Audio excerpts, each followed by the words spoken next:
ប្តីខ្ញុំមិញពេញមាត់ដែរបងប្អូនតែនៅពេលដែលហូបពូនម្ដងខ្ញុំចេះតែចង់អត់សំណើគាត់នៅពេលដែលគាត់ខំមួយម៉ាត់មកអន់បំផុតក៏ជ្រុះមកគ្រាប់ពីរគ្រាប់មកដែរហើយបើកូនខ្ញុំវិញទេគឺថាមួយយ៉ាងម្នាក់ជាមួយប៉ាប៉ាគេដែរកូនគឺថាហូបឃ្លីមដូចក្តៅអញ្ចឹងបងប្អូនអើយ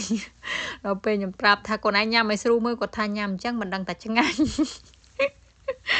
ប្តីខ្ញុំមកពីធ្វើការចូលដល់ក្នុងផ្ទះភ្លាមក៏ប្រាប់ថាមានអ្នកស្គាល់ខ្ញុំយកពោតហ្នឹងទៅដាក់ក្បែរឡានគាត់ដឹកមកដល់ផ្ទះហើយគាត់ទុកនៅមុខផ្ទះខ្ញុំ3នាក់ម៉ែកូនគាត់លឺចឹងមានណារូតរះចេញមកក្រៅមកដើម្បីរៀបចំកាត់វាស្អាតយកទៅដាក់ស្ងោរដូចបងប្អូនឃើញហូបនៅខាងដើមវីដេអូអញ្ចឹងណាគឺថាហូបអស់មួយផ្ទះហើយមិនត្រឹមតែហូបអស់មួយផ្ទះបងប្អូនគឺម៉ែក្មេកខ្ញុំគាត់យកចែកអ្នកចិត្តខាង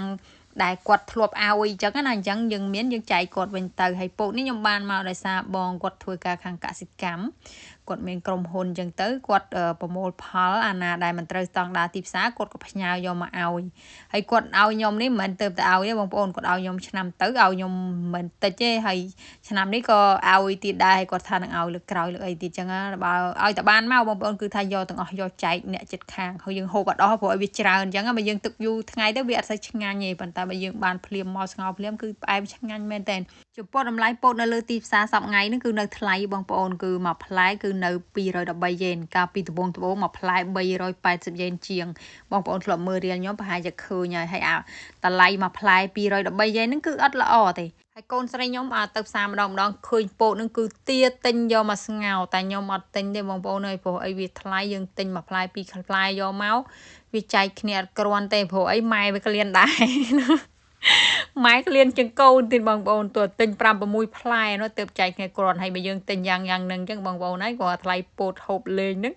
អស់ឡើងស្មើមកហូបបពេលបាត់ហើយហ្នឹងអញ្ចឹងខ្ជិលអត់ទិញហ្មងទៅហើយបន្ទាប់ពីបកហើយនេះបងប្អូនគឺថាយកមកច្រកទុកខ្លះ